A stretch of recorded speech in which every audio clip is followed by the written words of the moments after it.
Another day, another problem with my Lexus. Welcome back to the channel. If you guys are new here, make sure to go down and subscribe.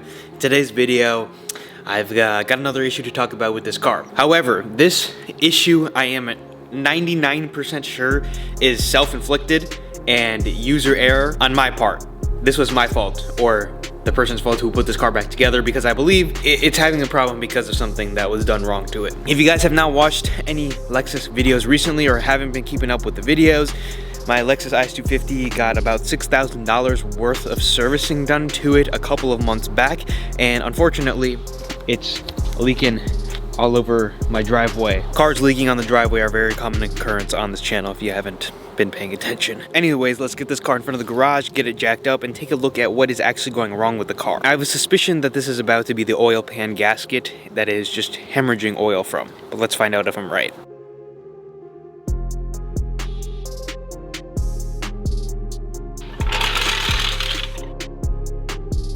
So we got the car jacked up. Let's actually just sneak our way underneath it right here and find the problem right away.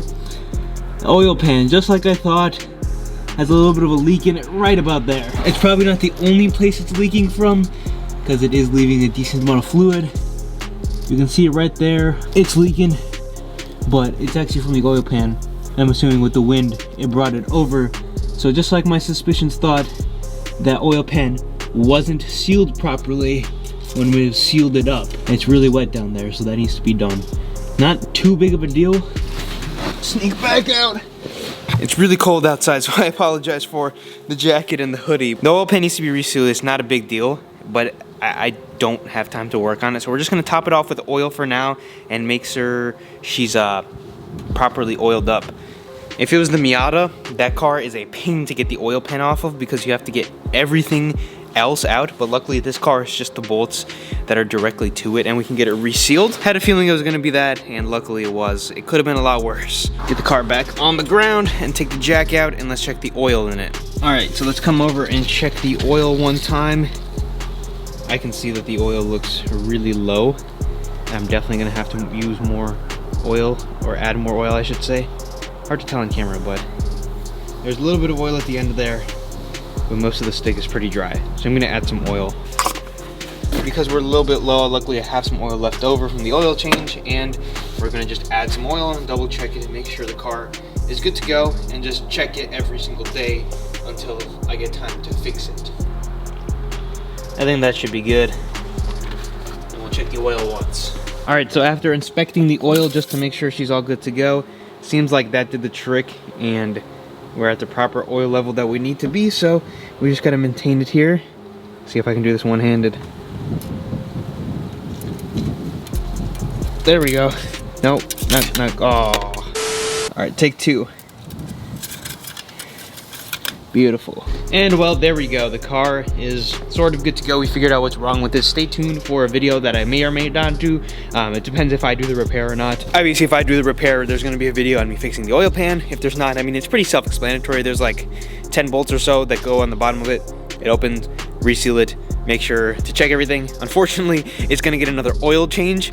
I think that's like its fourth oil change. Gonna be its fourth oil change within the last like 4,000 miles, simply because the car got an oil change, then it needs to get another oil change in order to get a filter in, but in between that time the oil pan got dropped, and then has a whole bunch of stuff. I think it's on number 3 and it's gonna go to number 4. So I think you understand if I'm gonna keep it running like this just for a little bit. Oil's not cheap. At least this time I can only blame this person for this car breaking and not the actual car. Yeah, another thing, now that I start the car up, I just remembered something else that's wrong with it. That is Lexus's fault.